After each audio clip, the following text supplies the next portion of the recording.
नमस्कार, आप देख रहे हैं छत्तीसगढ़ की वॉइस और मैं हूं आपके साथ शैलेंद्र साहू। पुलिस कप्तान दिव्यांग कुमार पटेल ने जिले में संचालित माइक्रो फाइनेंस कंपनियों के प्रबंधकों के साथ पुलिस नियंत्रण कक्ष में एक महत्वपूर्ण बैठक की। बैठक में डीएसपी व साइबर सेल प्रभारी अभिनव उपाध्याय सहित विभाग के कई कर्मचारी मौजूद रहे।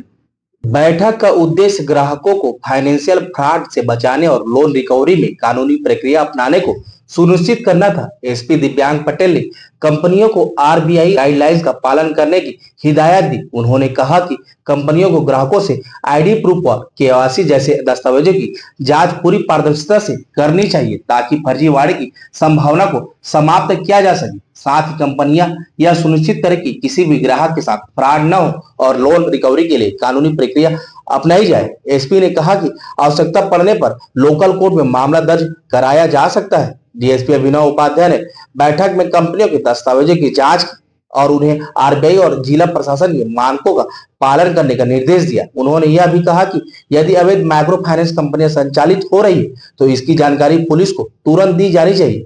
बैठक में माइक्रो फाइनेंस कंपनियां और पुलिस अधिकारियों के बीच समन्वय बनाने के लिए एक व्हाट्सएप ग्रुप भी तैयार किया गया है। इस बैठक में करीब 40 माइक्रो फाइनेंस कंपनियों के प्रतिनिधि और साइबर सेल की टीम उपस्थित थे। हमारे आदरणीय एसपी सर श्री दिव्यांग पटेल सर की अध्यक्षता में मीटिंग संपन्न हुई है और जिसे आगे मैं कंटिन्यू कर रहा हूं। इसमें हमारा मेन पर्पस था कि रायगढ़ डिस्ट्रिक्ट में जितने भी माइक्रो फाइनेंस इंस्टीट्यूशंस हैं, जो कि अगर सिंपल भाषा में बोला जाए तो आम आदमी से जो छोटे पैसे जो उनको लोन देते हैं और मेनली वो जॉइंट ग्रुप लायबिलिटी के रूप में देते हैं, जॉइंट तो महिला समूह को या छोटे समूहों को।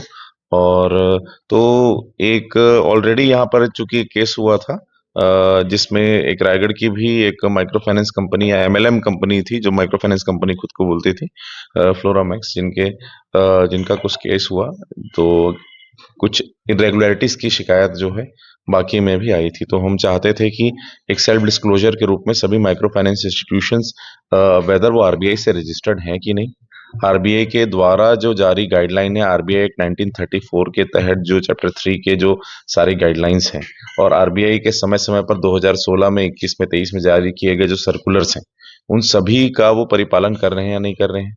क्या उन्होंने यहाँ पर जब अपना सेटअप लगाया है तो उसके बारे में प्रशासन को और पुलिस को इसकी सूचना दी है कि नहीं दी है। और भी डिटेल प्रोफार्मा में जो जो जानकारी है वो सभी माइक्रो फाइनेंस इंस्टीट्यूशन से मंगाई जा रही है और आगे भी हम सेल्फ डिस्क्लोजर की पॉलिसी अपना रहे हैं ताकि इनकी तरफ से किसी प्रकार का भी आम आदमी को दिक्कत ना हो। और अगर जो माइक्रो फाइनेंस एक बहुत इंपॉर्टेंट सब्जेक्ट है तो वो उसको कंटिन्यू कर सकें, स्मूथली कंटिन्यू कर सकें, ये हमारा पर्पस है ताकि फैसिलिटेट भी कर सकें और हैंड इन हैंड हम अपने लोगों को भी, जो हमारे आम लोग हैं जो उनसे लोन लेते हैं, उनको भी किसी प्रकार से रिकवरी के नाम पर प्रताड़ित भी ना किया जा सके।